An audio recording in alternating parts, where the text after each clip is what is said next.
இக்கால மனிதர்கள் அப்ப ஐயா வாழ்ந்தாங்க. எல்லா விஷயங்களையும் சொல்லிட்டு போனாங்க. இக்கால மனிதர்கள் எப்படிலாம் இருக்கணும்? எப்படி இருந்தா இறைவன அடைய முடியும்? அப்படின்னு ஐயா என்ன சொல்லியிருக்காங்க?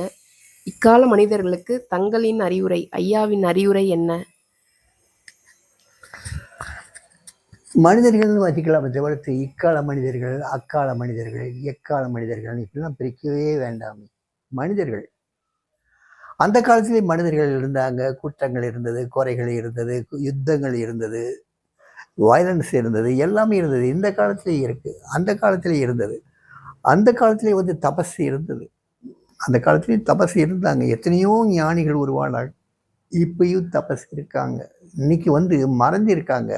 அன்னைக்கு பாப்புலேஷன் ரொம்ப கம்மி. அன்னைக்கு இருந்தால் இந்த பாரத வருஷத்திலே பார்த்தீங்கன்னா ஒரு கோடி பேர் வாழ்ந்துருந்தாங்கன்னா பெரிய விஷயம். ஸோ அங்கங்கே இருந்த ஞானிகள் கண்ணுக்கு தெரிஞ்சாங்க. இப்போ மொத்தம் ஜனத்தொகையே பார்த்தீங்கன்னா எத்தனையோ நூற்றுக்கணக்கான கோடி. இந்த பாரத வருஷத்தெல்லாம் பார்த்தீங்கன்னா இந்த கண்டத்தில் பார்த்தீங்கன்னா நூற்றுக்கணக்கான கோடி. அதனால தான் ஞானிகள் கண்ணில் பட மாட்டேங்கிறாங்க நம்ம கண்ணில். ஆனால் எப்பயுமே ஞானிகள் வாழ்ந்துட்டு தான் வர்றாங்க. ஆண்டவனை நோக்கி போகக்கூடிய பயணம் நடந்துக்கிட்டு தான் இருக்குது. அது நம்ம பார்வைக்கு தெரியல. ஆனால் நம்மளை நாமே சிந்திச்சா நம்முடைய வளர்ச்சியே விசித்திரமாக இருக்குல்ல, நல்லா இருக்குல்ல. இதே 10 வருஷத்துக்கு முந்தி நம்ம எப்படி இருந்தோம்,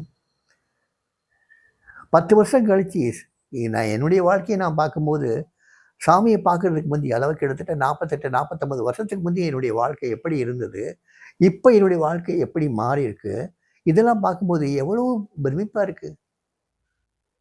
பிரமிப்பாக இருக்குல்ல, மாறி இருக்குல்ல. அதே மாதிரி ஒவ்வொருத்தருடைய வாழ்க்கையும் மாறி வருதே. இல்லைன்னா இவ்வளோ கோயில்களில் கூட்டங்கள், ஆசிரமங்களில் கூட்டங்கள், இவ்வளோ யாத்திரைகள், இவ்வளவு தான தர்மங்கள் இதெல்லாம் நடந்திருக்காதுல்ல. ஸோ இன்னைக்கு வரைக்கும் அந்த பயணம் தொடர்ந்து நடந்துக்கிட்டே தான் இருக்குது. நம்ம பார்வைக்கு தெரியல, அவ்வளோதான். ஆனால் அந்த பயணம் நடக்குது. ஆண்டவனை நோக்கி போகக்கூடிய அந்த பயணம் போய்கிட்டே தான் இருக்குது. அதுக்கு தொடர்ந்து அந்த உத்வேகத்தை கொடுக்கறதுக்கு ஞானிகள் அவ்வப்போது வந்துக்கிட்டே தான் இருக்காங்க. அந்த ஞானிகள் எந்த ரூபத்தில் வர்றாங்கிறத நமக்கு தெரியல. ஆனால் நமக்கு ஒரு ஞானி கிடைச்சிருக்கார்.